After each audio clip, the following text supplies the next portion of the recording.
প্রিয় দর্শক সবাইকে শুভেচ্ছা জানিয়ে শুরু করছি টাইম এক্সক্লুসিভ অনুষ্ঠান। আমি আরিফুর রহমান থাকবো অনুষ্ঠান জুড়ে।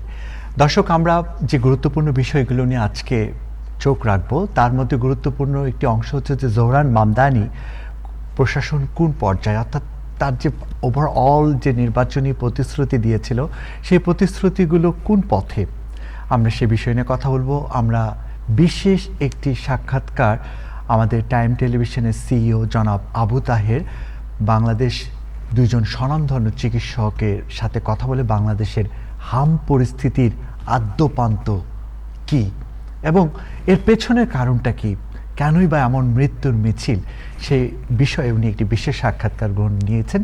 সেই সাক্ষাৎকারটি পুরোটাই আপনাদেরকে দেখানোর চেষ্টা করব।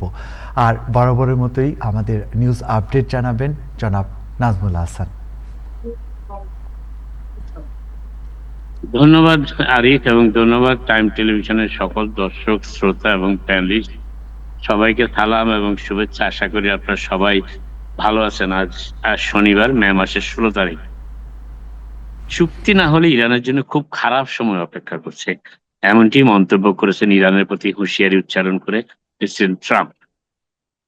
বিএফএম টিভিকে দেওয়া এক সাক্ষাৎকারে, টেলিফোন সাক্ষাৎকার অবশ্যই এটি, তিনি এই হুঁশিয়ারি উচ্চারণ করে বলেন যে একটি চুক্তিতে পৌঁছানোর ক্ষেত্রে তাদেরও স্বার্থ রয়েছে।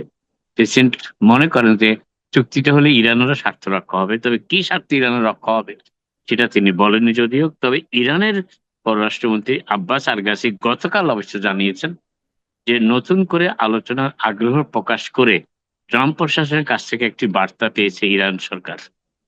তবে ওয়াশিংটনের প্রকৃত উদ্দেশ্য নিয়ে এখনো অবিশ্বাস রয়ে গেছে ইরানের সরকারের নেতৃত্বের, এবং তিনি বলেছেন এই জন্য তিনি যুক্তরাষ্ট্রকে একাধিকবার পাকিস্তানের মাধ্যমে সতর্ক করেছেন।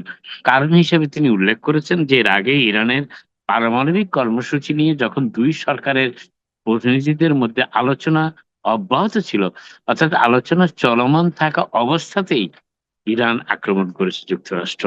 অতএব যুক্তরাষ্ট্রের কোনো প্রতিশ্রুতিকে বিশ্বাস করতে ইরানের কষ্ট হচ্ছে, এবং সেই জন্যই আরগাসি বলেছেন যে আগে বিশ্বাসের ব্যাপারটি স্থাপিত হওয়া প্রয়োজন আলোচনা অব্যাহত রাখার ক্ষেত্রে। কারণ যুক্তরাষ্ট্র ক্ষণে ক্ষণেই তার মত এবং বক্তব্য পাল্টায়, পরিবর্তন করে, এবং এতে ইরানের যে নীতিগত অবস্থান সেখানে অবস্থান করতে ইরানের সমস্যা হয়।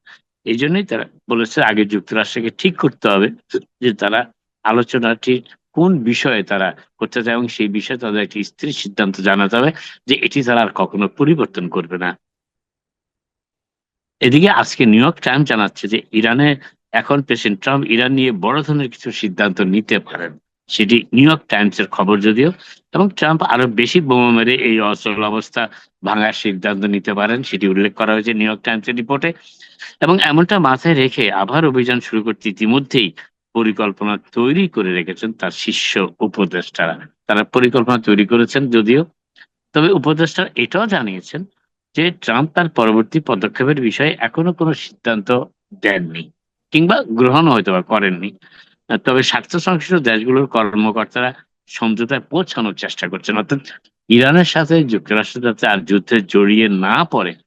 এই দুই দেশের সাথে বিভিন্ন ধরনের স্বার্থ রয়েছে এমন সব দেশগুলোর নেপথ্যে এই সংঘাত যাতে আর শুরু না হয় সেজন্য চেষ্টা চালিয়ে যাচ্ছে, এবং সেটি নিউ ইয়র্ক টাইমস এর খবর। কিন্তু তারা ইরানকে সেই সংশ্লিষ্ট দেশগুলোর কর্মকর্তারা ইরানকে বুঝিয়ে হরমুজ প্রণালী আবার খুলে দেওয়ার পদক্ষেপ নিচ্ছেন।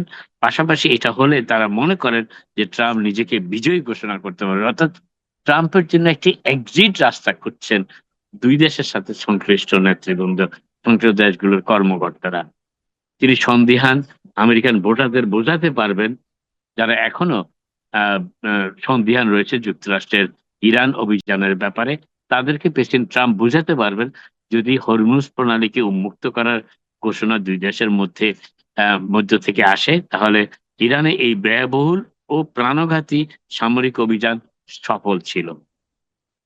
তো এখন মনে হচ্ছে উপদেষ্টা দুই দেশের শীর্ষস্থানীয় কর্মকর্তারা যে বিষয়টি নিয়ে গুরুত্বের সাথে আলাপ আলোচনা চালিয়ে যাচ্ছে সেটি হচ্ছে হরমুজ প্রণালী খুলে রাখা, এবং এই হরমুজ প্রণালী খুলে রাখার ব্যাপারেই যুক্তরাষ্ট্র যুদ্ধ অভিযানে গিয়েছিল, এমনটি বোঝাতে সক্ষম হবেন প্রেসিডেন্ট ট্রাম্প। যদিও এই অভিযানটি যুক্তরাষ্ট্রের জন্য ভীষণ ব্যয়বহুল, প্রায় $29 বিলিয়ন মতন ইতিমধ্যেই ব্যয় হয়েছে পেন্টাগনের সরকারি হিসাব অনুযায়ী। যদিও বেসরকারি বলা হচ্ছে, বেসরকারি ভাবে যে আরো অনেক বেশি অর্থ ব্যয় হয়েছে এবং বেশ কিছু প্রাণহানিও ঘটেছে। প্রেসিডেন্ট ট্রাম্পের সতর্কবার্তার পর নিজেদের স্বাধীন রাষ্ট্র হিসাবে দাবি করেছে তাইওয়ান। গতকাল আমি বলেছিলাম তাইওয়ানের প্রেসিডেন্ট তাইওয়ানকে সতর্ক করে দিয়েছেন চীন সফর শেষ হওয়ার সাথে সাথেই।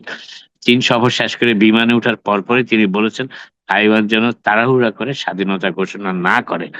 তাইওয়ানের পররাষ্ট্র মন্ত্রণালয় এক বিবৃতিতে আজ বলেছে যে তাইওয়ান একটি সার্বভৌম স্বাধীন গণতান্ত্রিক রাষ্ট্র। এটি গণপ্রজাতন্ত্রী চীনের অধীনস্থ নয়।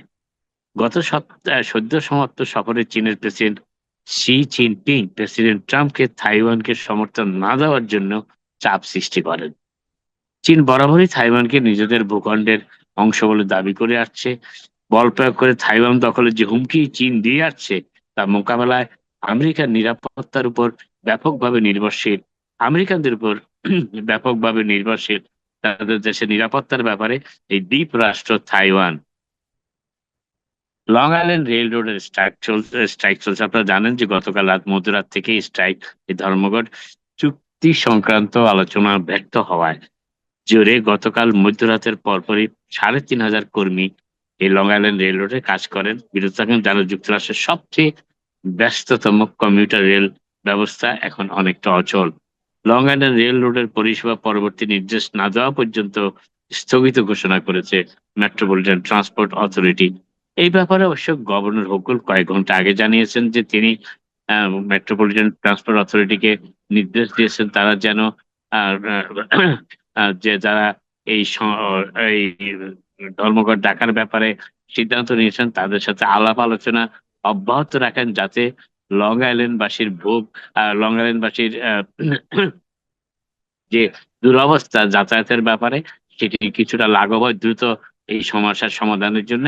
তবে এখনো পর্যন্ত যতটুকু খবর পাওয়া গিয়েছে যে আলোচনার টেবিলে গতকাল মধ্যরাতের আগে দুই পক্ষই বসেছিলেন, কোনো সিদ্ধান্ত তারা আসতে পারেননি। সেই জন্য ৩,৫০০ কর্মীর যে ইউনিয়ন রয়েছে তারা মধ্যরাতের পর থেকে আর কাজে আসেননি। অতএব সেখানে এমটিএ কর্তৃপক্ষ সাময়িকভাবে সমগ্র লং আইল্যান্ড রেল রোডের পরিষেবার ব্যাপারটি সাময়িকভাবে স্থগিত ঘোষণা করেছেন এবং কোনো ট্রেন চলাচল করছে না। যদিও নাইস বাস, সেটি শুধু নাসাউ কাউন্টিতে আছে, সাপোক কাউন্টিতে কোনো নাই। নাসাউ কাউন্টির নাইস বাস কিন্তু চলাচল করছে। জীবনে আনন্দের ব্যাপারটা আমেরিকানদের কাছে অত্যন্ত গুরুত্বপূর্ণ। জীবনটা কতখানি আনন্দময় হয়েছে কিংবা আনন্দময় হয়নি, এই ধরনের সাম্প্রতিক একটা জরিপ খবর আজকে পাওয়া গিয়েছে এবং এই জরিপে উঠে এলো 48% আমেরিকান মনে করেন যে তারা জীবনে যথেষ্ট আনন্দ করছেন না কিংবা আনন্দ খুঁজেও পাচ্ছেন না। টকার রিসার্চ 5,000 আমেরিকান প্রাপ্তবয়স্ক প্রতিটি স্টেট থেকে 100 জন করে এর উপর এই জরিপ চালানোর পর এই ফলাফল প্রকাশ করেছেন গত মঙ্গলবার। জরিপটির বিষয় ছিল তারা পর্যাপ্ত আনন্দ উপভোগ করছেন কিনা। ডেভ এন্ড বাস্টার্স এর উদ্যোগে এবং টাকা রিসার্চের পরিচালিত এই জরিপে দেখা গেছে যে 48% আমেরিকান জানিয়েছেন বর্তমানে তাদের সামরিক জীবনে আনন্দের অভাব রয়েছে। আরো 12% মানুষ বলেছেন যে শেষ কবে তারা আনন্দ ফুর্তি করার জন্য পুরো একটি দিন সম্পূর্ণ অবসর পেয়েছিলেন তা তারা মনেই করতে পারছেন না। জরিপে অংশগ্রহণকারীদের অর্ধেক মানুষ, প্রায় 50% জানিয়েছেন যে তারা চান প্রতিদিন কিংবা অন্তত সপ্তাহে কয়েকবার হলো তারা এমন কিছু করতে পারতেন যা আনন্দদায়ক এবং যার মাধ্যমে অন্যদের সাথে মেলামেশার সুযোগ থাকে। তারা মনে করেন যে তারা পর্যাপ্ত আনন্দ পাচ্ছেন না। তারা জানিয়েছেন যে এই অবস্থার পরিবর্তন ঘটাতে হলে তাদের সপ্তাহে অতিরিক্ত 17 ঘন্টা সময়ের প্রয়োজন, সেটি তো আর সহজে পাওয়া যাচ্ছে না। আপাতত এখানে শেষ করি, আবার আপনাদের সাথে কথা হবে। আপনারা সবাই ভালো থাকুন। আপনি একটি বিষয়ে আপনার কাছে শুধু প্রশ্ন রাখবো। আমার কাছে যেটা মনে হয়েছে প্রশ্ন, আপনি এরই মধ্যে যে কথাটি বলেছেন যে 48% আমেরিকান মনে করেন না আরেকটি ব্যাপার আরিফ, আমি ভুলে গেছি, আমি শেষ করতে ভুলে গেছি। আমি আজকে তৃতীয় রিয়েল এস্টেট ফেয়ারে গিয়েছিলাম, মেলায়, জি লাগোয়া মেরিটে যেটি হয়েছে ইউএসবিসিসিআই কর্তৃপক্ষ, এটি তৃতীয় তাদের মেলা, এবং মেলাটি অত্যন্ত সফল, যদিও খুব অল্প সময়ের জন্য ছিল মেলাটি। প্রচুর মানুষ গিয়েছেন সেখানে যাদের রিয়েল এস্টেট সংক্রান্ত ব্যাপারে আগ্রহ রয়েছে, এবং বেশ কিছু প্রতিষ্ঠান যারা এসেছে, এইবারই প্রথম এসেছে আমার কাছে মনে হলো। এবং সেখানে ইসলামিক ফাইন্যান্স থেকে শুরু করে মর্টগেজ, বাড়ি কেনার বিভিন্ন খুঁটিনাটি, বাড়ির ভায়োলেশন রিমুভ করা কিংবা ভায়োলেশন অ্যাভয়েড করা যায়, এই ধরনের অনেক বিষয়ে বিস্তারিত আলোচনা হয়েছে। বেশ কয়েকটি সেমিনার হয়েছে, দুই একটি সেমিনারে প্রত্যক্ষ করার সুযোগও আমার হয়েছে যদিও। তবে আমার কাছে কেন জানি মনে হয়েছে যে এই ধরনের মেলাগুলো দুদিন ব্যাপী হওয়া উচিত। তার কারণটা হচ্ছে যে অনেকের পক্ষে সনিবারে সময় দেওয়া সম্ভব হচ্ছে না, অনেকে শুক্রবার এবং শনিবার হলে এটি আরো বেশি দর্শকদের আগ্রহ সৃষ্টি করতে পারতো। আরেকটি ব্যাপার আমি বলার চেষ্টা করি, যেটা ইউএসবিসিসিআই এর কর্মকর্তারাও আমাকে জানিয়েছেন, যেহেতু এখানে অনেক আমেরিকান প্রতিষ্ঠান, ব্যাংক এবং মর্টগেজ প্রতিষ্ঠান আসেন, তারা শনিবারে যে সমস্ত কর্মীদের হায়ার করেন, অর্থাৎ যাদের কর্মীদের এই মেলায় আসার জন্য নিযুক্তি প্রদান করেন, তারা একটা নির্দিষ্ট সময়ের বাইরে কাজ করতে চান না। এবং সেটিও আজকে আমি লক্ষ্য করেছি যে শনিবার মাত্র কয়েক ঘন্টা তারা ছিলেন সেখানে। তবে আমি মনে করি যে আমেরিকান কোম্পানিগুলো যদি শুধু কয়েক ঘন্টা সময়ের জন্য সময় দিতে পারে, বাংলাদেশেও অনেক প্রতিষ্ঠান আছে যারা এখানে আসতে পারেন এবং বাংলাদেশিদের এই বিষয়গুলো আরো ভালোভাবে বুঝিয়ে বলতে পারবেন। যেমন বিশেষ করে একটি প্রতিষ্ঠানের কর্মকর্তারা আজকে এসেছিলেন, আমাকে তারা বলেছেন যে এখানে যারা আসেন তারা মোটামুটি বাড়ির প্রস্তুতি, বাড়ি কিনছেন এই ধরনের প্রস্তুতি নিয়েই আসেন, কিংবা কেনার ব্যাপারে তাদের বিভিন্ন প্রশ্নের উত্তর খুঁজতে আসেন। কিন্তু বাড়ি কেনার আগে যে প্রস্তুতিটি দরকার সেটি কয়েক বছর ব্যাপী হতে পারে। অনেকে ডাউন পেমেন্ট কিভাবে জোগাড় করবেন, অনেকে আয়ের বিষয়টি কিভাবে তুলে ধরবেন মর্টগেজ পাওয়ার ক্ষেত্রে, সেই বিষয়গুলো জানানোর জন্য কিছুটা সময়ের প্রয়োজন। এবং সেই ব্যাপারে ধ্যান ধারণা দেওয়ার জন্য যে প্রতিষ্ঠানগুলো নিয়োজিত রয়েছে তাদের খুব অল্প সংখ্যকই এই মেলায় তিনি দেখতে পেয়েছেন, সেটিও তিনি বলেছেন। তো মেলা যারা আয়োজন করছেন ভবিষ্যতে তারা এই বিষয়টি দৃষ্টি রাখবেন।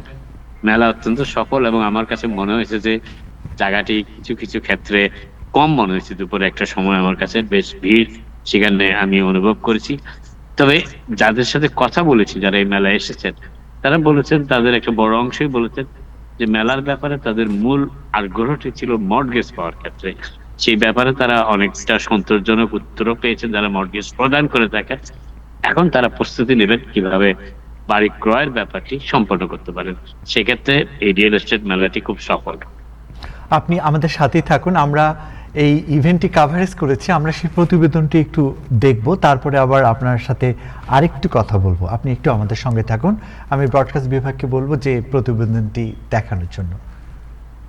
শেষ হলো নিউ ইয়র্কের রিয়েল এস্টেট বিনিয়োগ ও ব্যবসায়িক নেটওয়ার্কিংয়ের অন্যতম বড় আয়োজন থার্ড ইউএসবিসিসিআই রিয়েল এস্টেট এক্সপো 2026। দিনব্যাপী আয়োজনে এক ছাদের নিচে মিলিত হন বিনিয়োগকারী, ডেভেলপার, হোম বায়ার, ব্যাংকার, মর্টগেজ বিশেষজ্ঞ, ব্যবসায়ী এবং কমিউনিটির বিশিষ্ট ব্যক্তিরা। সকাল থেকেই আপনারা আমাদের সাথে ছিলেন। আমরা আশা করি আমাদের থেকে আপনারা আরো ভালো অবজারভেশন করছেন আজকের অনুষ্ঠানে কি কি ছিল।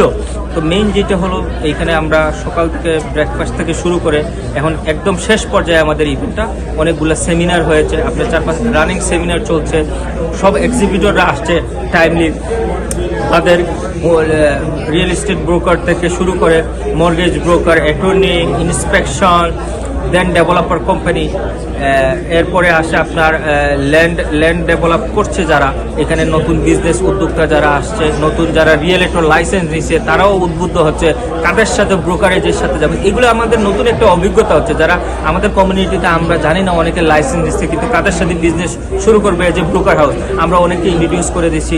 আর আমাদের আজকের পাওয়ার মধ্যে আমরা গ্রেটার নিউ ইয়র্ক চেম্বারের সাথে একটা এমইউ হয়েছে, নেক্সট ইয়ারে আরও কীভাবে বড় করে মেইন স্ট্রিম ইভেন্ট করা যায়, টার্কিশ আমেরিকান চেম্বারের সাথে আমরা এমইউ করেছি। তো এটা একটা প্লাস পয়েন্ট আমাদের কমিউনিটিতে, যে আমরা যে সত্যিকার অর্থে মেইন স্ট্রিমে যাওয়ার যে একটা প্রক্রিয়া, সেটা কিন্তু ডে বাই ডে আমরা ইমপ্রুভ করছি। নিউ ইয়র্ক লাগোর্ডিয়া এয়ারপোর্ট ম্যারিয়টে অনুষ্ঠিত এই এক্সপোতে সকাল থেকে ছিল দর্শনার্থীদের উপস্থিতি। কেউ এসেছেন নিজের বাড়ি কেনার তথ্য জানতে, কেউ এসেছেন বিনিয়োগের নতুন সুযোগ খুঁজতে, আবার কেউ এসেছেন রিয়েল এস্টেট জগতের অভিজ্ঞ মানুষদের সঙ্গে সরাসরি যোগাযোগ করে তুলতে। I am here today. I'm so excited because this is the number one, the biggest real estate related event in Queens for the year. United States Bangladesh Chamber of Commerce and Industry. And yeah, man, and it's just a good vibe. Want to get the word out. Want to meet a lot of people. Have a lot of people meet myself and my man Fahim. And yeah, just to be in the mix. US BCCI's Real Estate Business Expo তে আমার অনেক ভালো লাগছে, আয়োজন অনেক ভালো ছিল, আর এটা আসলে অসাধারণ একটা পরিবেশও ছিল, কারণ অনেক এনার্জেটিক, অনেক পজিটিভিটি ছিল, অ্যান্ড অনেক অর্গানাইজড। সবচেয়ে বড় কথা, অনেক ইন্সপায়ারিং এনভায়রনমেন্ট ছিল, কারণ অনেক মানুষের সাথে দেখা হওয়ার সুযোগ হচ্ছে মানুষের, বিজনেস, প্রফেশনস, তারপরে হচ্ছে গিয়ে রিয়েল এস্টেট সম্পর্কে জানার সুযোগ হচ্ছে। তো সব কিছু মিলিয়ে অসাধারণ একটা সন্ধ্যা ছিল। আয়োজকরা বলছেন, রিয়েল এস্টেট শুধু বাড়ি কেনাবেচার বিষয় নয়, এটি একটি পরিবারের ভবিষ্যৎ, আর্থিক নিরাপত্তা ও দীর্ঘমেয়াদী পরিকল্পনার সঙ্গে জড়িত। বিশেষ করে অভিবাসী কমিউনিটির জন্য নিজের একটি বাড়ি মানে শুধু একটি ঠিকানা নয়, এটি স্থায়িত্ব, সম্মান এবং স্বপ্ন পূরণের একটি বড় ধাপ। I'm here today to moderate one of the session, talk about market rates and also the environment in the real estate market. এখানে আমি একটা ল ফার্ম রিপ্রেজেন্ট করতেছি যে ব্রুকলিনে থাকে, আর আমরা সব both violations, HPD and traffic tickets এগুলি নিয়ে আমরা ক্ষমা করে দিই। না, আজকের এই অনুষ্ঠানটা আপনার লাস্ট 3 ইয়ার্স ধরে হচ্ছে। তো এটা আমাদের মনে করেন বাংলাদেশের মধ্যে একটা হচ্ছে, যেটা আপনার ব্রিজিং অ্যান্ড ব্র্যান্ডিং, শুধু বাংলাদেশ না, অন্যান্য কমিউনিটি, আপনার রিয়েলটার, ব্যাংকার, investor, builders, so I think, looking forward to, more and bigger coming days. অনুষ্ঠানে অংশগ্রহণকারীরা mortgage, credit score, down payment, tax, আইনি প্রক্রিয়া এবং বিনিয়োগ ঝুঁকি নিয়ে সরাসরি বিশেষজ্ঞদের সঙ্গে কথা বলার সুযোগ পান। যারা প্রথমবার বাড়ি কিনতে চান তাদের জন্য এই ধরনের তথ্য ছিল বিশেষভাবে গুরুত্বপূর্ণ। We're here at USB CCI. It's an amazing expo, lots of entrepreneurs, small businesses, so many things to learn. I'm here sponsoring with United Mortgage Corp, where we help people finance homes, whether it's a refinance or your first time buying or you're an investor trying to build more equity. We can help everyone, and this event has so much to offer, so many things to learn, so many different people, home inspection, security, we have Con Edison, we have mortgage brokers, we have wholesale signs. It's a really nice event. আজকের আয়োজনটা খুবই ভালো হয়েছে। আমাদের একই ছাদের নিচে প্রায় 60টার মতো কোম্পানি, ব্যাংক, অ্যাটর্নি বলেন, রিয়েলটর বলেন, সবাই এখানে আসছে। এবং পাশাপাশি আমরা এখানে একটা যন্ত্রপাতির আয়োজন করতে পারছি, যারা বাড়ি কিনতে চাচ্ছে সবই একই ছাদের নিচে পাচ্ছে সব তথ্য, এবং 6টা সেমিনার হয়েছে। যে সেমিনারে আপনি এআই নিয়ে তথ্য জানতে পারতেছেন, ফার্স্ট টাইম বোম্বাইয়ের গভর্নমেন্ট কি প্রোগ্রাম আছে, আপনার কমার্শিয়াল রিয়েল এস্টেট, আপনি বাড়ি কিনতে চান, আপনি বাড়ি বিক্রি করতে চান, আপনি ইসলামিক ফাইন্যান্স, সব নিয়ে এখানে সেমিনার হয়েছে। সেমিনার পাশাপাশি নেটওয়ার্কিং, এইরকম আমাদের বাংলাদেশ কমিউনিটিতে ইভেন্ট খুবই কম হয়। তৃতীয়বারের মতো আয়োজিত এক্সপোতে শুধু তথ্য বিনিময় নয়, ছিল শক্তিশালী নেটওয়ার্কিং এর সুযোগও। ব্যবসায়ী, বিনিয়োগকারী ও পেশাজীবীদের মধ্যে তৈরি হয়েছে নতুন পরিচয়, নতুন সম্ভাবনা এবং ভবিষ্যৎ সহযোগিতার পথ। আমাদের আজকের যে অনুষ্ঠানটা আপনারা দেখতে পাচ্ছেন পিছনে, শেষের মুহূর্তে চলে আসছে। আমরা যেটা বলবো যে অত্যন্ত সার্থক। আমাদের যতগুলো কমিটমেন্ট ছিল আমাদের স্পন্সরদের কাছ থেকে, এক্সিবিটরদের কাছ থেকে, ওরা সবাই অংশগ্রহণ করেছে, সবাই পার্টিসিপেশন করেছে, সবাই খুশি মনে পার্টিসিপেশন করেছে, খুশি মনে যাচ্ছে। আর ওভারঅল আমাদের এটা, আমরা খুবই হ্যাপি, আর আমরা আমাদের আশা করছি যে আমরা এটাকে চালাই যেতে পারবো। আমরা এটা তৃতীয় বারের মতো করছি, থার্ড টাইম। আমাদের মনে হচ্ছে যে 4th time is gonna be bigger, কারণ অনেকেই আমাদেরকে আজকে একজন এসে বলছে আমাকে যে আপনারা আমাকে ইনভাইট করেন নাই কেন এক্সিবিটর হওয়ার জন্য। আমরা সব দিকে চেষ্টা করছি সবার কাছে রিচ আউট করার জন্য। হয়তো এক দুজন ওরা হয়তো আমাদের রিচিংয়ের মধ্যে পড়ে নেই, কিন্তু ওরা চাচ্ছে আমাদের নেক্সট এক্সপোতে ওরা যেন এক্সিবিটর হতে পারে। তো এটাই হচ্ছে আমাদের সার্থকতা। এবং সার্থকতা হচ্ছে যে আজকে আমি আগেও বললাম যে ইয়াং জেনারেশন, অনেক যারা কিছু ইয়াং ছেলে মেয়ে যারা কলেজে পড়াশোনা করে ওরা প্রফেশনে যাচ্ছে, দে হ্যাভ কোয়েশনস, ওরা আসছে, ওরা অনেক কিছু জিজ্ঞেস করছে, জানতে চাচ্ছে। এখানে ফার্স্ট টাইম বায়াররা কিছু আসছে, এখানে অনেক রিয়েলটররা আসছে যারা নেটওয়ার্কিং করার জন্য। Everybody has their own target fulfil করতে আসছে। আমাদের এনাফ জায়গা দিতে পারছি না। আমরা মনে হচ্ছে যে আমাদের এক্সপোতে আরও খুব বড় জায়গাতে করা উচিত। আমাদের এক্সিবিটর বাড়বে, তো এক্সিবিটর বাড়তে হলে আমাদের আরও টিমও বাড়বে। তো আমাদের মনে করছি আমাদের টিমের যে কাজ অবশ্যই সাকসেসফুল হচ্ছে, আমরা সবাই কাজ করে। তো আমাদের একটা উদ্দেশ্য হচ্ছে যে সবাইকে যেন আমরা সেবা দিতে পারি ঠিকভাবে। দিন শেষে অংশগ্রহণকারীরা জানান এই আয়োজন তাদের জন্য ছিল শিক্ষণীয়, প্রয়োজনীয় এবং অনুপ্রেরণাদায়ক। অনেকে বলছেন এমন একটি প্ল্যাটফর্ম কমিউনিটির মানুষকে সঠিক তথ্যের কাছাকাছি নিয়ে আসে এবং বিনিয়োগের সিদ্ধান্ত নিতে আত্মবিশ্বাস বাড়ায়। বাংলাদেশ, যেখানে বাংলাদেশের যে কোনো আনুষ্ঠানিকতা সেখানে টাইম টেলিভিশন পরিবার চলে যাওয়ার চেষ্টা করি, এবং আজকের আয়োজনটাও সেরকম একটি বড় একটা আয়োজন ছিল।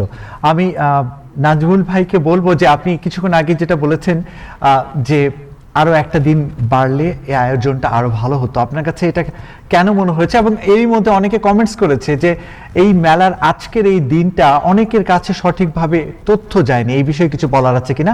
তারপর এই আপনার এই উত্তর পরে আমরা জনাব হাসান ফেরদৌস জয়েন করেছেন, ওনার কাছে চলে যাব। আমি এই কথাটা বারবারই বলার চেষ্টা করছি, কারণ যখন আমি মেলায় যাই, মেলায় যারা অংশগ্রহণ করেন তাদের এবং যারা করতে পারেন না তারা পরবর্তীতে জানান যে যেহেতু শনিবারে একদিনের মেলা আমাদের পক্ষে অনেক সময় সম্ভব হয় না, কিন্তু আমরা আগ্রহী মেলার বিভিন্ন তথ্য পেতে। সেই জন্য আমি আয়োজকদের গত 2 বছর ধরেই বলে আসছি যে আপনাদের 2টা দিন এটা করা উচিত।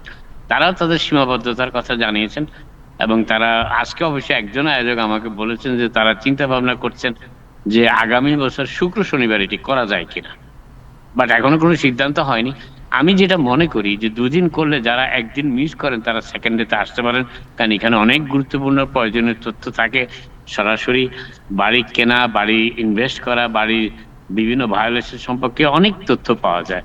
সেই তথ্যগুলোর জন্য একদিন কয়েক ঘন্টা সময় যথেষ্ট নয় বলে আমার কাছে মনে হয়। আপনাকে অসংখ্য ধন্যবাদ। তথ্যে আরও এগিয়ে যাক, অর্থাৎ আরও তথ্য যদি আরও 2 দিন ধরে যদি চলে আরও অনেক মানুষ তথ্যে সমৃদ্ধ হবে। আপনাকে ধন্যবাদ আমাদের আয়োজনে যোগদানের জন্য। আমি এখন চলে যাব জনাব হাসান ফেরদৌস, আপনাকে ধন্যবাদ আমাদের আয়োজনে।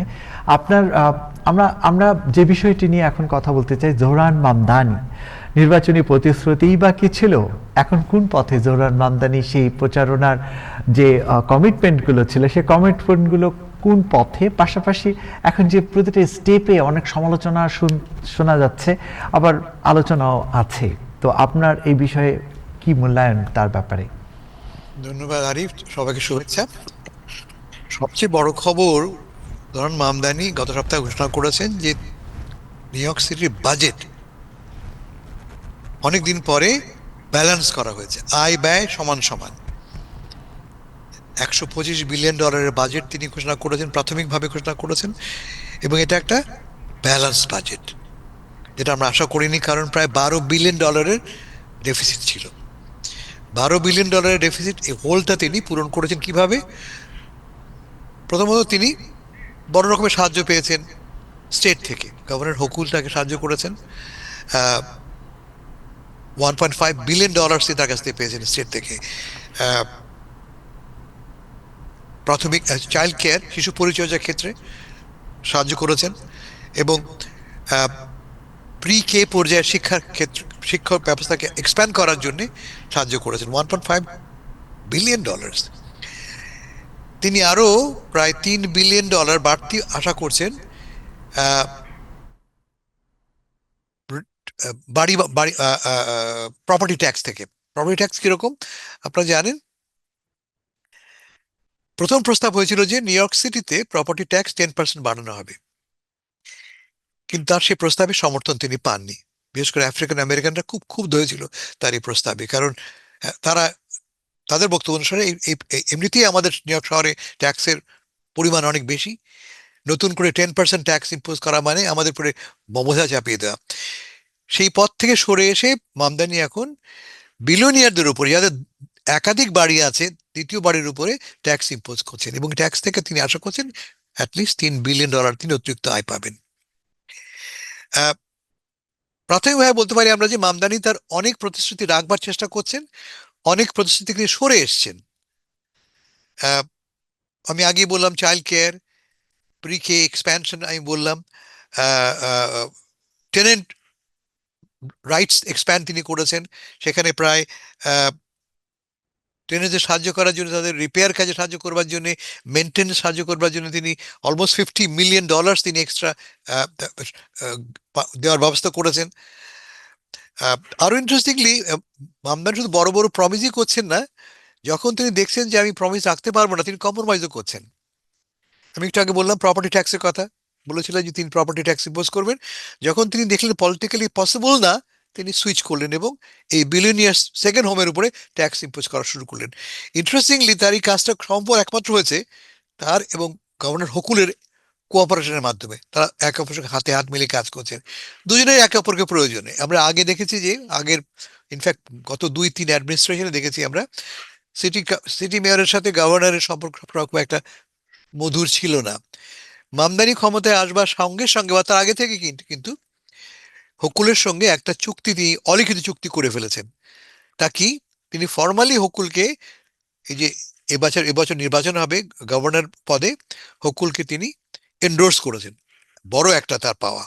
হকুলের সম্বন্ধে নিউ ইয়র্কের প্রোগ্রেসিভদের সন্দেহ আছে, ফলে মামদানি দায়িত্ব হবে হকুলের জন্য নিউ ইয়র্ক সিটির ভোট ডেলিভার করা, এবং এটা এই অ্যারেঞ্জমেন্টটা দুই পক্ষই কিন্তু লাভজনক হবে।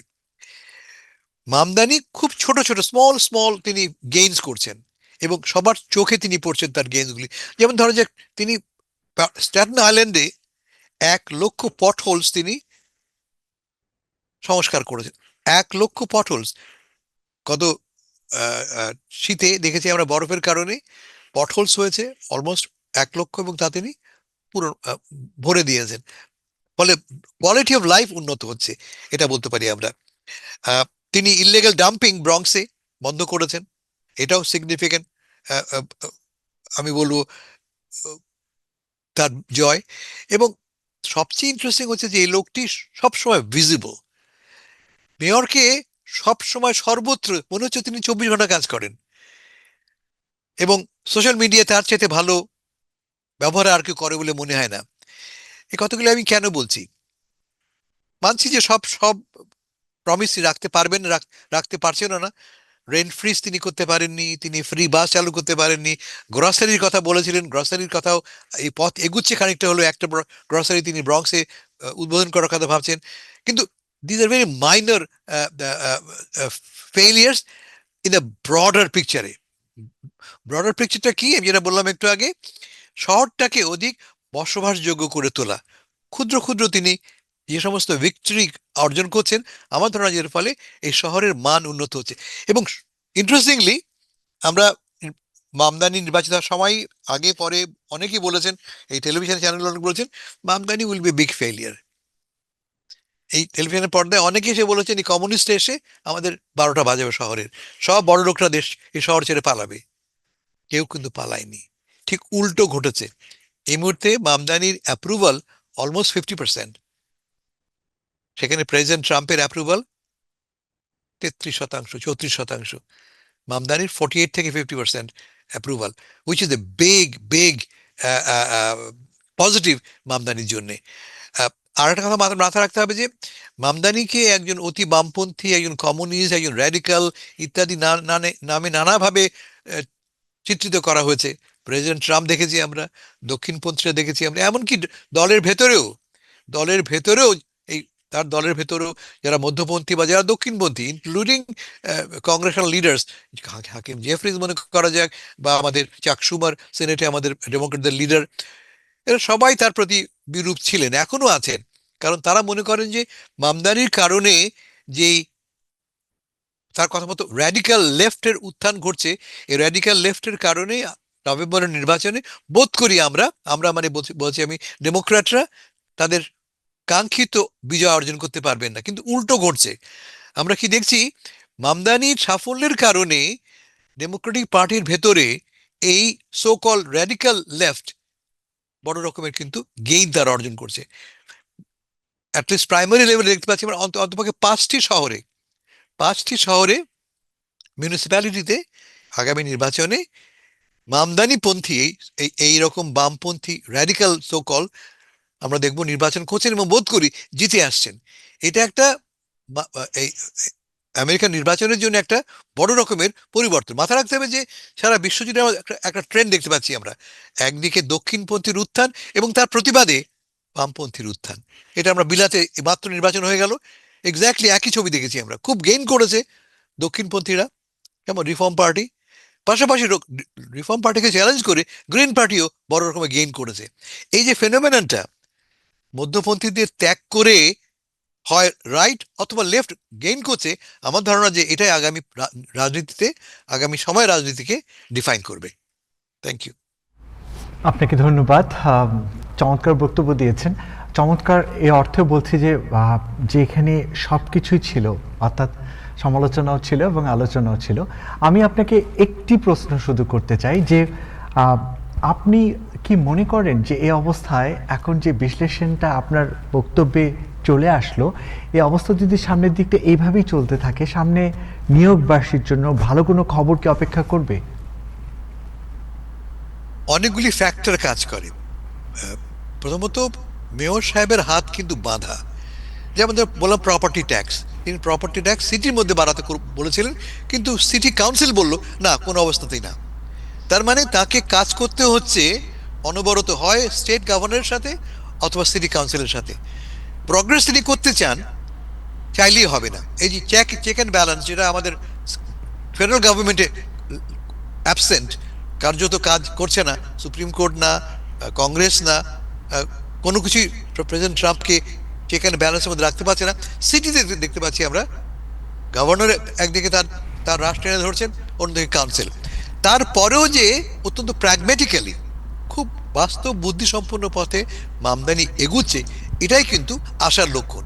মামদানি কি বলেছিলেন নির্বাচনের দিন, বিজয়ের দিন তিনি বলেছিলেন যে আমরা ক্যাম্পেইন করি কবিতার ভাষায়, কিন্তু শাসন করব আমরা গদ্যের ভাষায়। এবং আমার মনে হয়েছে যে তিনি গদ্যের ভাষাতেই শাসন করছেন, কারণ তিনি যখন দেখছেন যে আমি পারবো না, তিনি কম্প্রোমাইজ করছেন, তিনি অনড় থাকছেন না। এটা আমার ধারণা যে একটা প্র্যাগম্যাটিক বুদ্ধিমনস্ক রাজনীতিকের এটাই পথ, বলে আমি হোপফুল। ধন্যবাদ জনাব হাসান ফেরদৌস, চমৎকার বক্তব্য দিয়েছেন। আপনার মূল্যবান বক্তব্য দর্শকরা শুনেও অনেক রকম কমেন্টসও দেখতে পাচ্ছি, ধন্যবাদ আপনাকে। দর্শক, আমরা বাংলাদেশের দিকে একটু তাকাতে চাই। সত্যিকার অর্থে বাংলাদেশ কিন্তু ভালো নেই। কোমলমতি শিশু যারা পৃথিবীতে এসেছে, তাদের নিয়ে ভীষণ দুশ্চিন্তায় তাদের অভিভাবকরা। এত অল্প বয়সে অসুস্থ হয়ে যাওয়া, মৃত্যুর কোলে ঢলে পড়া, যে হাম অনেক কয়েক দশক ধরে বাংলাদেশ কিন্তু তা দেখেনি। নিয়ম মতো হামের টিকা দেয়া থেকে শুরু করে সব কিছুই সঠিকভাবে চলছিল, তাহলে কেন এই মৃত্যুর মিছিল? তারই আদ্যপান্ত জানার জন্য টাইম টেলিভিশনের সিইও দুইজন স্বনামধন্য চিকিৎসকের সাথে কথা বলেছেন। আমরা দর্শক চলে আসুন, আমরা সেই বক্তব্যগুলোই এখন শুনে আসব, কেন বাংলাদেশে হামের কারণে মৃত্যুর মিছিল। দর্শক, আমাদের সাথে যুক্ত হয়েছেন বাংলাদেশ থেকে ডক্টর এম আবদুল্লাহ, যিনি একজন এমিরাত প্রফেসর এবং বাংলাদেশের চিকিৎসা ক্ষেত্রে সর্বত্র তিনি একজন অত্যন্ত স্বনামধন্য চিকিৎসক হিসেবে পরিচিত, অত্যন্ত সজ্জন ব্যক্তিত্ব এবং চিকিৎসা ক্ষেত্রে তার অনেক কন্ট্রিবিউশন আছে। আমরা আজকে যে বিষয়টি নিয়ে আলোচনা করব সেটা হচ্ছে যে বাংলাদেশে আপনারা জানেন যে খুব বেশি করে হাম রোগ দেখা দিয়েছে এবং এটা মহামারী আকারে অনেকে বলছেন দেখা দিয়েছে, অনেক শিশু মারা যাচ্ছে বিশেষ করে। উনি আমাদের সাথে আছেন বিশিষ্ট চিকিৎসক প্রবাসী, যিনি সবার পরিচিত primary care doctor Enamul Haque সবুর, যিনি সবুর মেডিকেল ওনার অনেকগুলো ক্লিনিক আছে। আপনারা জানেন যে অত্যন্ত সজ্জন ব্যক্তিত্ব, আমাদের অত্যন্ত বন্ধু মানুষ এবং কমিউনিটিকে দীর্ঘদিন থেকে সার্ভ করে আসছেন। আমরা প্রথমে যাব ডক্টর এম আবদুল্লাহ আপনার কাছে। ডক্টর এম আবদুল্লাহ, বাংলাদেশে কি হচ্ছে, হোয়াই ইটস প্রবলেম হ্যাপেন, যেখানে আমরা দীর্ঘদিন এই ধরনের কোনো সমস্যা দেখিনি, অল অফ এ সাডেন বাংলাদেশে এই ধরনের একটি বলতে পারেন এক ধরনের প্যান্ডেমিক দেখা দিয়েছে, কারণ কি আপনার? ধন্যবাদ আপনাকে। আমার সঙ্গে তো ডক্টর সবুজ আছেন, তাকেও ধন্যবাদ জানাচ্ছি, শুভেচ্ছা জানাচ্ছি। আসলে এই যে হাম যে রোগটা, এতে একসময় মোটামুটি না বলতে গেলে সম্পূর্ণ নিরাময়ই ছিল, এটা প্রতিরোধে করা ছিল। এটা এমন একটা রোগ, এটাকে তো আমরা সংক্রামক ব্যাধি বলি বা ইনফেকশাস ডিজিজ। এটা কিন্তু খুব সহজেই প্রতিরোধযোগ্য, হয়ে গেলে অনেক জটিলতা হয়, পরে আসতেছি, কিন্তু খুব সহজেই প্রতিরোধযোগ্য বা প্রিভেন্টেবলের একটাই রাস্তা, আরো আছে অনেকগুলো হয়তো ফ্যাক্টর আছে, কিন্তু মোর ইম্পর্টেন্ট হলো সময় মতো টিকা নেওয়া। এবং বাংলাদেশে এতদিন হাম এইভাবে আমরা গত কয়েক বছরে কয়েক দশক কিন্তু এরকম দেখি নাই, এত ভয়াবহ আকার। এবার যে ভয়াবহ আকারটা দেখছি আমরা, তার মূল কারণটা হলো গত 2 বছর সুন্দরভাবে ভালোভাবে যথাযথভাবে টিকার প্রয়োগটা হয়নি, টিকাটা দেয় নাই, বাচ্চারা টিকা পায় নাই, সোজা কথা। এর আগে আপনি জানেন একটা ইপিআই প্রোগ্রাম বলে আমাদের, এটা কিন্তু সুনামের সঙ্গেই দিচ্ছিল এবং প্রায় 90-95% হাম কিন্তু আপনার কন্ট্রোলেই ছিল। 2 বছরের টিকাটা না দেওয়ার জন্য হামটা ব্যাপক আকারে ছড়িয়ে পড়ছে। আপনি সাধারণত 2টে টিকা দেওয়া হতো জন্মের পরেই, 9 মাসের সময় একটা, 15 মাসের সময় একটা। কিন্তু আনফরচুনেটলি গত যে আমাদের যে ধরেন যে গত 2 বছরের যে গভর্নমেন্ট ছিল, তারা ইন্টারিম গভর্নমেন্ট যেটা ছিল, তারা সময় মতো টিকাটা কালেক্ট করে নাই বা কিনে নেয়, যাই বলেন। ইউনিসেফ কিন্তু এর আগে টিকা যেটা দেওয়া ছিল আমাদের সবসময় যেটা দেওয়া হতো, সেটা ইউনিসেফের মাধ্যমে, এবং ইউনিসেফ ওরা ওই গ্যাভি বলে তাদের মাধ্যমে টিকা কিনে বা গভর্নমেন্টের কিছু হয়তো আরো অর্গানাইজেশন আছে, সব মিলেই টিকাটা সুন্দরভাবে দিচ্ছিল। কিন্তু এর আগে 2025 সনে সেপ্টেম্বর মাসে হঠাৎ করে আগের যে অন্তর্বর্তীকালীন সরকার, তারা একটা ডিসিশন নেয় যে তারা ওই একটা যে ইউনিসেফের মাধ্যমে টিকাটা নেবে না, তারা দরদপত্রের মাধ্যমে টিকা কেনার সিদ্ধান্ত নেয়। এবং ইউনিসেফ অনেকবার তাদেরকে এটা নিয়ে তারা অসন্তুষ্টি প্রকাশ করছে, সোজা কথা। তারা বলছে এইভাবে টিকা দিলে টিকার কার্যক্রম ব্যাহত হবে, প্রবলেম হবে। আগের গভর্নমেন্ট ইন্টারি গভর্নমেন্ট কিন্তু সেটা শুনে নেয়, তারা উন্মুক্ত দরদপত্রের মাধ্যমে টিকা কেনার সিদ্ধান্ত নেয় এবং সেভাবে দেওয়ার সিদ্ধান্ত নেয়। আনফরচুনেটলি টিকা কিন্তু ওইভাবে আর কালেক্ট, আপনার আমলাতান্ত্রিক জটিলতাই বলেন আর যে কারণেই বলেন, তারা টিকাগুলো কিনতে পারে নাই, কালেক্ট করতে পারে নাই, বাচ্চাদের দেওয়া হয় না। এই যার জন্য এটা সহজে প্রিভেন্টেবল ডিজিজ, যেটা সহজেই টিকার মাধ্যমে প্রতিরোধ করা যেত, যেহেতু টিকা পায় নাই, সুতরাং এই টিকাটা ব্যাপক আকারে ছড়িয়ে পড়ছে। গত মাসেই এপ্রিল মাসে একটা প্রতিবেদন ইউনিসেফ থেকে প্রকাশ পাইছিল, সেটা হলো আপনি এবং টিকা না দেওয়ার জন্য শুধু আক্রান্তই তো হচ্ছে না, প্রচুর মারা যাচ্ছে, তো প্রচুর 300 ছাড়িয়ে গেছে, কিন্তু প্রায় 334 জনের মতো বাচ্চা কিন্তু মারা গেছে এবং 45,000 তারা কিন্তু আক্রান্ত হয়ে গেছে। এবং তাদের একটা প্রতিবেদন ইউনিসেফ থেকে ছিল গত মাসেই, সেটা হলো 83% যথাসময়ে টিকা পায় নাই।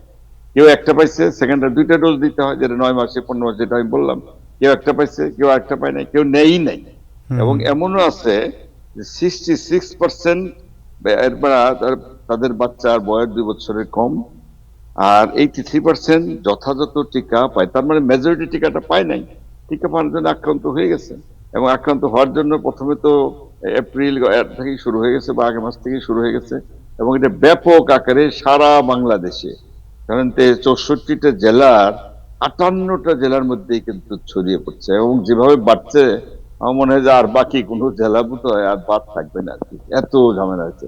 সবচেয়ে ডেঞ্জারাস হলো এই যে এত বাচ্চা আক্রান্ত হচ্ছে, এত রুগী, তার একটা স্ট্যাটিস্টিক্স আছে, মেজরিটি যারা হচ্ছে তাদের বয়স 5 বছরের নিচে। এটি হলো মূল প্রবলেম।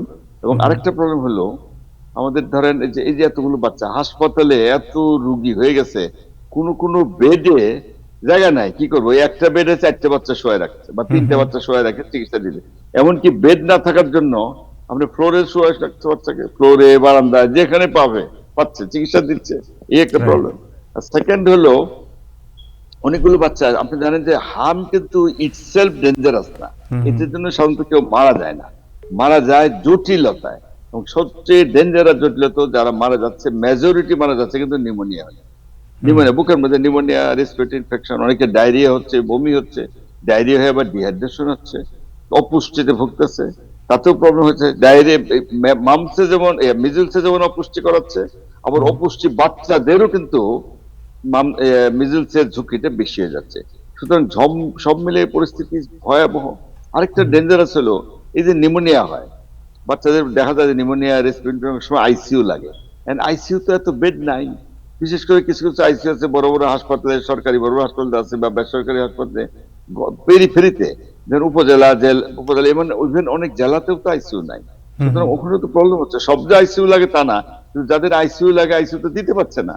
আইসিইউ তো হঠাৎ করে তো করাও যায়, সেট আপ ম্যান পাওয়ার লাগে, যন্ত্রপাতি লাগে, ট্রেন পার্সোনাল লাগে, আপনি চাইলেই তো একটা আইসিইউ আজই তৈরি করতে পারছে না। সব মিলে মৃত্যুর ঝুঁকিটা কিন্তু বেড়ে যাচ্ছে। আপনাকে যেটা বলছি, আপনি ভেরি ইম্পর্টেন্ট কিছু জিনিস বলছিলেন। প্রথমে জিজ্ঞেস করি যে ইউনিসেফের যে বিষয়টি, রাইট, ইউনিসেফের যে বিষয়টি, এই বিষয়টি আপনার, আমরা তো নর্মালি টিকা যে বাংলাদেশ গভর্নমেন্ট কিনে, এটা তো ইউনিসেফ থেকে, এর আগেই বাংলাদেশ ইউনিসেফ থেকে টিকা পেত। এটা কি পয়সা দিয়ে কিনতো না, বা ওপেন দরপত্রের মাধ্যমে কিনতো না, এমনি ইউনিসেফ এটা ডোনেট করতো? না, ইউনিসেফই তারা কিনেই দিত, এটা গেভির মাধ্যমে বলেন বা যেখানে যেখানে সোর্স আছে, যেখানেই পাওয়া যায়, এটা ইউনিসেফের মধ্যেই। শুধু এই মিজলস তো না, অন্যান্য অনেকগুলো, প্রায় 11টা ভ্যাকসিন এগুলো আছে, কিন্তু সব ইউনিসেফের মাধ্যমে আসে। তো তারা কেন এই ডিসিশন নিল যে ইউনিসেফের মাধ্যমে না নিয়ে ওপেন দরপত্রের মাধ্যমে তারা কিনতে যাবে, এটি তারা প্ল্যান করলো এবং সেই অনুযায়ী আঘাত ছিল। ইউনিসেফ কিন্তু নিষেধ করছে যে এইভাবে নিলে একটা মানে ডেঞ্জারাস একটা সিচুয়েশন হতে পারে, এটা অব্যবস্থা তৈরি হবে, টিকা পাবে না, সময় হতে পাবে না, ঝামেলা হতে পারে বলছে তারা। কিন্তু খুব মানে বলতে পারেন তারা মোটামুটি নাখুশ ছিল, তারা না করছে না নেওয়ার জন্য।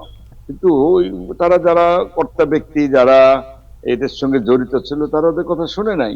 তারা চেষ্টা করছে দরপত্রের মাধ্যমে নেওয়ার জন্য, কেনার জন্য। কিন্তু আনফরচুনেটলি, যেটা আমি আগেও বললাম, আমলাতান্ত্রিক জটিলতাই বলেন আর যে জটিলতাই করেন বা প্রসেস করতে গিয়ে, এটা কিন্তু তারা সাকসেসফুল হয় নাই। তারা ভ্যাকসিন গুলো আর কালেক্ট করতে পারে নাই, আর কিনতে পারে নাই। না কালেক্ট করলে যা তাই হবে, ক্রাইসিস হয়ে। শুধু এই ভ্যাকসিন না তো না, আরো আমাদের যদিও হাম নিয়ে বেশি কথাবার্তা চলছে, কারণ হামটা ব্যাপক আকারে ছড়িয়ে পড়ছে, অনেক মারা যাচ্ছে। এবার প্রায় 45,000 মতো আক্রান্ত হয়ে গেছে। কিন্তু আরো অনেক হয়েছে, বিসিজি বলেন, পোলিও বলেন, রেবিস ভ্যাকসিন, এরকম অনেক ভ্যাকসিন, এগুলোরও কার্যক্রম সব কিন্তু ব্যাহত হচ্ছে, ঠিক মতো কিন্তু হচ্ছে না আর কি। যে কারণেই হোক, যে ভ্যাকসিন না পেলে যা হয়, যার ফলে হয়ে গেলে, যে কথাটা বারবার বলছি, আবারও রিপিট করি, সহজে প্রিভেন্টেবল একটা ডিজিজ মিজলস, ভ্যাকসিন না পাওয়ার জন্য ব্যাপক আকারে আউটব্রেক হচ্ছে, ছড়িয়ে পড়ছে দেশে, এবং অনেক লোক মারা যাচ্ছে। এবং আমরা হাসপাতালে রোগীতে শৈলা, ডাক্তাররা হিমশিম খাচ্ছে, ম্যানেজ করতে প্রবলেম হচ্ছে, সমস্যা হচ্ছে। আমাদের তো ভয় হচ্ছে, যদিও সরকার কিন্তু নতুন করে ভ্যাকসিনের কার্যক্রম আবার চালু করছে, কিন্তু ভ্যাকসিন দিলে এটা তো সাথে সাথে তো কার্যকরী হবে না। যেমন আজকে ভ্যাকসিন দিলে কালই তো কার্যকরী হবে না। ভ্যাকসিনটা দিলে তো বডিতে অ্যান্টিবডি তৈরি করবে, এটা তো সময় লাগে, মিনিমাম তো ধরেন মাসখানেক তো লেগেই যাবে আর কি। কিন্তু আক্রান্ত হতেই চলছেই তো ডেইলি, কম বেশি আমরা দেখছি। আমাদের খুব আনফরচুনেট আমরা বলতে পারেন, যে ছোট ছোট বাচ্চাগুলা, তার বাপ মার কি যে কষ্ট, এমনও আমরা দেখলাম। একমাত্র বাচ্চা, একটা মিডিয়াতে দেখলাম, ভ্যালুয়েবল বেবি, 11 বছর বয়স তার বাচ্চা হয়েছে, এটাও হামে আক্রান্ত হয়ে মারা গেল। এগুলো তো খুবই দুঃখজনক অবস্থা। শুধুমাত্র কথাটাও শুনতে খুব খারাপ লাগবে, আগের যারা দায়িত্ব ছিল তাদের অদক্ষতাই বলেন, অব্যবস্থাই বলেন, দূরদর্শিতার হয় বলেন, বা খামখেয়ালি যে কারণেই যাই বলেন, তারা টিকাটা কালেক্ট করতে পারে নাই, সময় মধ্যে টিকা দিতে পারে নাই, যার জন্য এই মানুষের এই ভোগান্তিতে হচ্ছে আজকে। আরেকটা মজার কথা বলি, মজার না, সরি, শুনতে খারাপ, মজা না, সরি, মজা না। আরেকটা, এবার আমি কিন্তু বড়দের কিছু রুগী পাই, আমি অ্যাডাল্টের বলছি আর কি, 30-40 বছর, 45 বছর অ্যাডাল্টের আমি প্রায় কয়েকটা রুগী কিন্তু পেয়ে গেছি, তাদের কিন্তু মিজলস হচ্ছে। এটা আমি এরা এখন পাইনি আমরা, তাদের বাচ্চাদের হয়, এবং এবারও আক্রান্ত 5 বছরের নিচে অনেকেরই বেশি। কিন্তু বয়স্ক লোকদেরও আমি কয়েকটা রুগী কিন্তু পেয়ে গেছি, যদিও তারা সবাই ভালো আছে, কিন্তু রুগী কিন্তু পাচ্ছে। তার মানে এটা বলতে পারেন যে বাচ্চাদের তো হচ্ছেই, বয়স্ক লোকদেরও কিন্তু, অ্যাডাল্টেরও। ডক্টর সবুর, আপনি কি শুনতে পাচ্ছেন? জি, So what is your experience? এই প্রবাসে আমাদের কি অ্যাডাল্টদের কোনো কিছু হচ্ছে এরকম? অ্যাডাল্টের খবর আসে আমাদের, আমার সরাসরি আমি কখনো পাই নাই। আমাদের এখানে নিউ ইয়র্কে আমরা যেখানে আছি আমাদের আমি শুনি নাই, বাট ইউজুয়ালি অকেশনালি আমরা এগুলা ব্রেকআউট হচ্ছে সব ভ্যাকসিনের, মিজলস, মামস, রুবেলা। ইভেন এখন তো বর্তমানে আমাদের পোলিও কিন্তু রেকমেন্ডেড করে দিছে। পোলিও তো আমরা আগে বাচ্চাদের দিতাম, এখন বয়স্কদেরও, বেশ করে ইমিগ্রেশন, আমি তো ইমিগ্রেশন করি, তো ইমিগ্রেশন আসলে এটা is recommended that I have to give the polio. যদি আমাদের কোনো রেকর্ডেড না থাকে, ইভেন ওই যে কি বলে অ্যান্টিবডি পজিটিভ থাকলেও আমাকে দিতে হচ্ছে।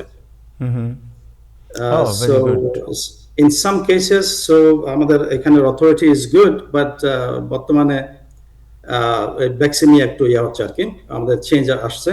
So hopefully it will be change back again to normal.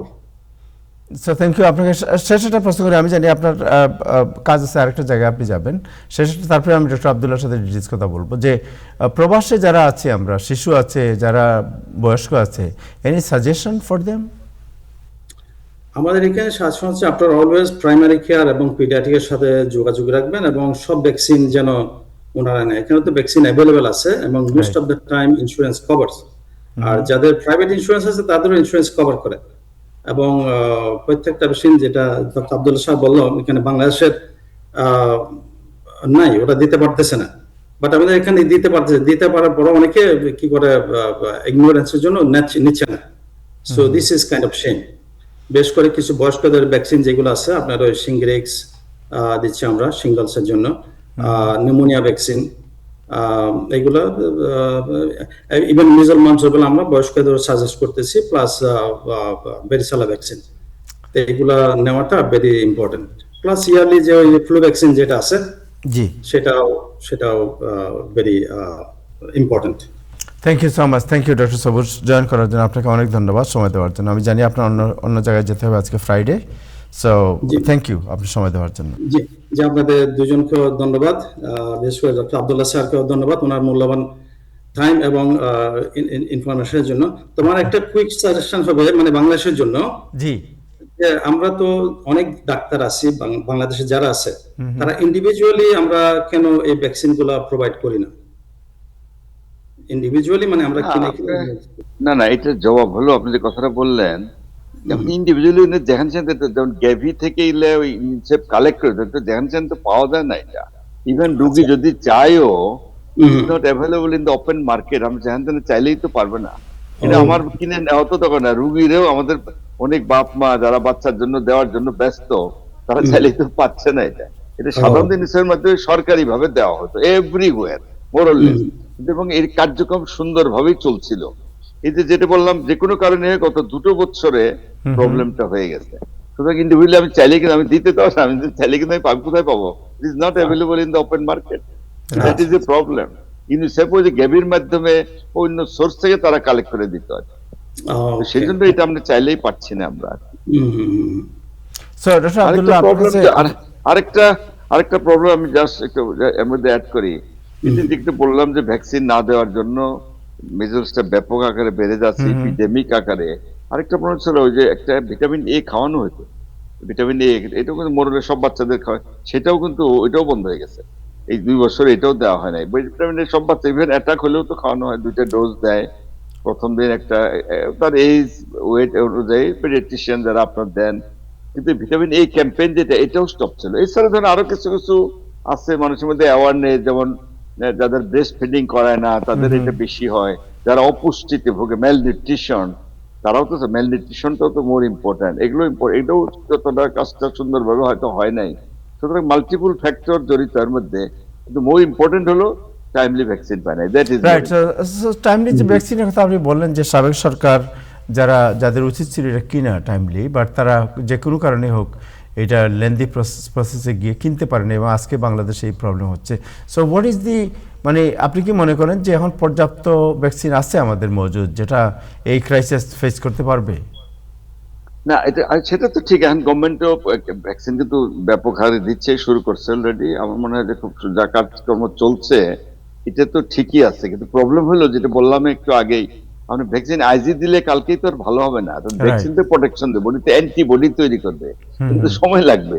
Minimum ধরেন 2 সপ্তাহ আগে তো বডি, যেমন একটা ডোজ দিলে হয়তো 80-85% প্রোটেকশন দেয়, দুটো ডোজ দিলে 97-98% কারেকশন দেয়, কিন্তু আপনি আইজ দিলে কালকেই যে ভালো হবেন তা তো না। এখন যেটা দরকার, ভ্যাকসিন কার্যক্রম চলবে, সেটা ঠিক আছে, কিন্তু আমাদের ভয় যেটা সেটা হলো আরো আগামী কয়েকদিন হয়তো আরো ব্যাপক আক্রান্ত হবে। হাসপাতাল তো রুগীতে সয়লাভ, ম্যানেজমেন্ট তো ওইভাবে আমরা করে মানে সামাল দেওয়া যাচ্ছে না। শুধু এত রুগী, বিশেষ করে প্রত্যন্ত অঞ্চলে, গ্রামাঞ্চলে, উপজেলা লেভেলে এত রুগী, হয়তো এত ফ্যাসিলিটিও নাই। সুতরাং সব মিলেই তো সমস্যাটা হচ্ছে আর কি, এই জন্যই প্রবলেমটা বেশি। এই সময় আপনি তো একজন চিকিৎসক, একজন চিকিৎসা বিজ্ঞানী, একজন প্রবীণ চিকিৎসক হিসেবে হোয়াট ইজ ইউর সাজেশন যে how people can save their life? না, সাজেশন হলো এখন আমাদের ভ্যাকসিন কার্যক্রম যা চলছে চলুক, সুন্দরভাবে চলছে। আমাদের রোগী যেগুলোকে আক্রান্ত হচ্ছে তাদেরকে বাঁচাইতে হবে, মানুষের মধ্যে অ্যাওয়ারনেস তৈরি করতে হবে, জনসচেতনতা তৈরি করতে হবে। যেমন আমরা বলি, যেমন প্রিভেনশন ইজ বেটার দেন কিউর, তো তাই না? প্রতিরোধমূলক ব্যবস্থা নিতে হবে। তার মধ্যে ভ্যাকসিন তো দিবে একটা, বাচ্চার পুষ্টি, যারা বাচ্চার বাপ মা বা অভিভাবক, যারা গার্জিয়ান যারা আছে, তাদের প্রতি আমি সবসময় একটা কথা বলি, আপনার বাচ্চার দিকে খেয়াল রাখবেন, অপুষ্টিতে যেন না ভোগে, বাচ্চা ভিটামিন এ খাওয়াবেন, এবং অযথা অপ্রয়োজনীয় আপনার বাইরে ঘোরাফিরে বেড়ানো এগুলো করবেন না। বিশেষ করে স্কুলে যারা যায়, বাচ্চা দেখবেন আজকাল তো আবার খুব গরম পড়ছে, স্কুলে যে বাচ্চা ওই রাস্তাঘাটে কত রকমের শরবত হাবি জাবি ওপেন খাওয়া দাওয়া ওপেন পাওয়া যায়, এগুলো আপনি অ্যাভয়েড করেন। বাচ্চাদের দিকে আপনি গার্জেনদের খেয়াল রাখতে হবে আপনাদের, কারণ যদি খেয়াল না রাখেন তাহলে তো বাচ্চা আক্রান্ত হবে। আরেকটা হলো আপনার খেয়াল রাখেন, যে কোনো বাচ্চা 5 বছর নিয়েছে বা যেই হোক, যে কারো জ্বর, কারণ এটা আপনি লক্ষণ তো জানেন, লক্ষণ কিন্তু সিম্পল, কমন কোল্ড, ইনফ্লুয়েঞ্জা এরকম হয়, জ্বর, সর্দি, কাশি, নাকে পানি, হাঁচি, চোখ লাল হয়ে যাচ্ছে, কনজাংটিভিসের মতো হচ্ছে, এগুলো কিন্তু মানে এগুলো লক্ষণ। 4 দিনের দিন দিয়ে দেখা যায় গায়ে র্যাশ হচ্ছে। সুতরাং গার্জেনদের প্রতি সবসময় বলি, বা বাচ্চার অভিভাবক বিশেষ করে আপনার খেয়াল রাখবেন, যে কোনো বাচ্চার জ্বর, সর্দি, কাশি, নাকে পানি, হাঁচি, চোখে লাল, আপনার দেরি না করে গায়ে র্যাশ উঠুক বা না উঠুক, আপনার কিন্তু অবশ্যই ডাক্তারের পরামর্শ নেবেন। পেডিয়াট্রিশিয়ান যারা আছে তারা বাচ্চা যদি এক্সামিন করে, বাচ্চা এক্সামিন করলে কিন্তু তারা বুঝতে পারবে এটা কি মিজলস না অন্য কোনো রোগ। ইভেন গায়ে র্যাশ উঠলে তো র্যাশ তো বোঝা নেই, অ্যালার্জির মতো, ঘামাচির মতো এলে তো হয়, তো বোঝাই যাবে। তার আগেও কিন্তু আমাদের ডাক্তাররা সবাই এটা জানে, ওই মুখের মধ্যে টর্চ লাইট দিয়ে যদি দেখেন, এক জাতীয় স্পট পাওয়া যায়, হোয়াইট স্পট, কপ্লিক স্পট বলে, র্যাশ, গায়ে র্যাশ ওঠার আগে। এইটা দেখেই আমরা যে কোনো ডাক্তার কিন্তু ধরে ফেলবে যে বাচ্চা কিন্তু মিজলস হয়ে গেছে, র্যাশ কিন্তু পরে উঠবে। সুতরাং এটা ইম্পর্টেন্ট। এই জন্য আবারও বলছি, অভিভাবক যারা আছেন, বাচ্চার বাপ মা, আপনারা কিন্তু অবশ্যই গায়ে র্যাশ উঠুক বা না উঠুক, এই জাতীয় নর্মাল যেগুলো আমরা সিম্পল বলে ইগনোর করি, এই লক্ষণগুলো থাকলে আপনারা অবশ্যই ডাক্তারের পরামর্শ নেবেন। আর অযথা বাইরে বাচ্চা যেন ঘোরাফেরা না করে। বাইরে গেলে আমরা ওই করোনার সময় কিন্তু বলতাম মাস্ক পরে যাওয়া ভালো, মাস্ক পরে যাবে বাচ্চারা। ইভেন আমার সাজেশন, একটা স্কুলে তো বাচ্চা যায়, কোনো বাচ্চা যদি কোনো টিচার বা অনেক কেউ দেখে যেটা বাচ্চা অসুস্থ, জ্বর, সর্দি, কাশি, আমরা অবশ্যই তাকে আইসোলেট করেন, বাপ মাকে জানান যে আপনার বাচ্চা নিয়ে যান, ওকে অন্যদের সঙ্গে মিশতে দেন না। কারণ একটা মিজলস আক্রান্ত রোগী এই যে র্যাশ ওঠার 4 দিন বা র্যাশ ওঠারও 4-5 দিন পর পর্যন্ত অন্তত 15-20 জন বা আরো বাচ্চাদেরকে কিন্তু এটা ছড়াবে। ইট ইজ হাইলি ইনফেকশাস, দ্রুত সংক্রামক, অন্য একজন দ্রুত ছড়িয়ে পড়ে। সুতরাং কারো যদি এগুলো হয়ে যায়, তাদেরকে সরিয়ে রাখতে হবে, আইসোলেট করতে হবে অন্তত কয়েকটা দিন, কারণ ওর মাধ্যমে যেন আর কারো না ছড়ে। যেহেতু হয়ে গেছে, যেটা হওয়ার সে তো হয়ে গেছে, আর যেন আর আক্রান্তের সংখ্যা না বাড়ে, এই ব্যাপারে আমাদেরকে সচেতন থাকতে হবে। এটা সবচেয়ে জরুরি হয়ে গেছে আমাদের। Thank you professor doctor Abdullah, আপনাকে অনেক ধন্যবাদ, এবং আপনাকে মাঝে মধ্যে আমাদের এই জনসচেতনা সৃষ্টি এবং এই যে মানুষের জীবন রক্ষার যে আপনার মানে প্রক্রিয়া, আপনি যেটা বলছেন যে প্রিভেন্টিভ ইজ মোর ইম্পর্টেন্ট দেন আপনার না সেটা তো বটে। কারণটা যেটা বলছি আমি, মিজলস ইটসেলফ খুব যে ভোগান্তি করে, কিন্তু এখানে মারা যায় না। কিন্তু মিজলস যেটা হয় মারা যায় যেগুলো জটিলতার জন্য, যেটা বললাম কমনেস্ট হলো pneumonia, respiratory infection, diarrhoea, vomiting, even ব্রেনে ইনফেকশন, প্রদাহ বলে, এনকেফালাইটিস বলে, ব্রেনে ইনফেকশন হয়, সেটাও হয়। ব্রেনের প্রদাহ হয়ে যদি ব্রেনে ইনফেকশন হতে, এটা খুব রেয়ার কিন্তু হয়তো। ইভেন ভালো হয়ে যাওয়ার পরেও এসএসপি বলে, সাব অ্যাকিউট স্ক্লেরোসিং প্যানক্যাফালাইটিস, এটা মোর ডেঞ্জারাস। এটা মিডল সেরে গেলে পরে হয়ে বাচ্চার সারা দিনের জন্য হয়তো পঙ্গু হয়ে গেল, আর প্যারালাইজ হয়ে পড়লো, কথা নাই বাদ নেই, কত কিছু হতে পারে। সুতরাং এর জটিলতাগুলো সবচেয়ে ডেঞ্জার। এই জন্য আবারও বলছি, বাপ মা আপনারা নিজেরা বাচ্চাদের ব্যাপারে খেয়াল রাখবেন, সতর্ক থাকবেন। আরেকটা হলো জনসচেতনতা তৈরি করা দরকার, প্রচার। যেমন আজকে আপনার যে প্রোগ্রাম, আপনাকে আবার ধন্যবাদ জানাচ্ছি, এটার মাধ্যমে অনেক কিন্তু উপকৃত হবে। এই জন্য বিভিন্ন মিডিয়া বলেন, ইভেন গ্রামে গঞ্জে যেমন যারা জনপ্রতিনিধি, ছাত্র, শিক্ষক, যুবক জনতা, মেম্বার, চেয়ারম্যান, এমপি, উপজেলার চেয়ারম্যান সবাই মিলে এই মানুষকে সচেতন করে তোলার লক্ষ্যে কিন্তু প্রচার প্রচারণা চালানো দরকার। এমনকি আরেকটা কথা আমি বলি, যে যারা স্কুলের শিক্ষক তারা বাচ্চাদের এগুলো বলতে পারে, এবং মসজিদের যে ইমাম বা অন্য ধর্মের যারা গুরু আছে, হিন্দু খ্রিস্টান যাই বলেন, তারাও কিন্তু তাদের কথা কিন্তু মানুষ মানে। ইমাম সাহেব খুতবার সময় একটু বলতে পারে যে আপনারা সতর্ক হন, স্বাস্থ্যবিধি মেনে চলেন, সতর্ক, এইভাবে বলে উনি যদি এইভাবে মানুষ কিন্তু মানবে তাকে। সুতরাং সর্বস্তরে জনসম্পৃক্ততা দরকার। জনগণ, প্রশাসন সবাই মিলে যদি আমরা একসাথে কাজকর্ম চালিয়ে যাই প্রিভেনশনের জন্য, তাহলে এটা প্রতিরোধ করা সহজ হবে। আমাদের জাতি, আমাদের দেশ, আমাদের মানুষ, আমাদের বাচ্চারা এটা থেকে অন্তত মুক্ত ভালো থাকতে পারে। Thank you so much. Thank you professor Abdullah. Doctor Sabur, anything else আপনি অ্যাড করতে চান? আমরা শেষ করব। জি না, থ্যাংক ইউ ভেরি মাচ। তেমন কিছু নাই, তো ডক্টর আব্দুল্লাহ সাহেব সব বলেছেন। ভ্যাকসিনের ব্যাপারে অ্যাওয়ারনেস ইজ ভেরি ইম্পর্টেন্ট। উনি যেটা বললো, ওই যে মসজিদ, মন্দির, মাদ্রাসা সবখানে, এটা আসলে ওনার সাথে আমি একটু অ্যাড করতে চাই যে not only vaccine, in general সবকিছু নিয়ে ওনারা একটু খুদবার শেষে বলতে পারে আপনার ডায়াবেটিস নিয়ে আপনাদের খেয়াল রাখেন, বা প্রেশার ওষুধগুলা ঠিক মতো খান, এগুলো একটু বললে আমরা তো ইভেন আমরা দেখি আমাদের এখানে আমেরিকা তো আমার পেশেন্ট বলে যে আমার প্রেশার ভালো দেখছি, আমি এই জন্য ওষুধ বন্ধ করে দিছি। আমার সুগার কম ছিল, 100 ছিল, 110 ছিল, আমি এই জন্য আমার সুগার ভালো হয়ে গেছে, ওষুধ বন্ধ করে দিয়েছি। 3 মাস পরে এসে দেখি হিমোগ্লোবিন 9.8, আগে ছিল 6.8। তো এই ধরনের অ্যাওয়ারনেস উনি যেটা বললো, it's very important for everything. আমরা যদি একটা করি, এটা অনেক সবার জন্য ভালো হবে। Thank you so much. Thank you professor M Abdullah. দর্শক, আমাদের সাথে যুক্ত হয়েছিলেন বাংলাদেশ থেকে প্রফেসর এম আব্দুল্লাহ, যিনি এমিরাত প্রফেসর। খুব রেয়ার একজন সম্মানিত ব্যক্তিত্ব আমাদের এই প্রোগ্রামে আজকে অংশ নিয়েছিলেন। প্রফেসর আব্দুল্লাহ, আপনার প্রতি অনেক কৃতজ্ঞতা এবং ধন্যবাদ আপনাকে। এবং আমরা মাঝে মধ্যে জনসচেতনতার ব্যাপারে আপনাকে মাঝে মধ্যে আমরা কষ্ট দেব। থ্যাংক ইউ, আপনাকে অনেক ধন্যবাদ। দেন থ্যাংক ইউ আমাদের নিউ ইয়র্ক থেকে যুক্ত হয়েছিলেন ডক্টর সবুর, যিনি আপনার প্রাইমারি কেয়ার ডক্টর, এবং তার আপনার যে জামাইকাতে ক্লিনিক আছে, আপনার ব্রুকলিনে ক্লিনিক আছে, আপনারা অনেকেই ওনাকে চেনেন। আপনাদের দুজনকেই অনেক শুভেচ্ছা, অনেক কৃতজ্ঞতা আপনাদের প্রতি। এই দুর্যোগের এই সময় আপনারা যেভাবে পরামর্শ নিয়ে জাতির সামনে এগিয়ে এসেছেন। দর্শক, আজকে এ পর্যন্তই। আগামীতে আবার দেখা হবে। সবাই ভালো থাকবেন। খোদা হাফেজ।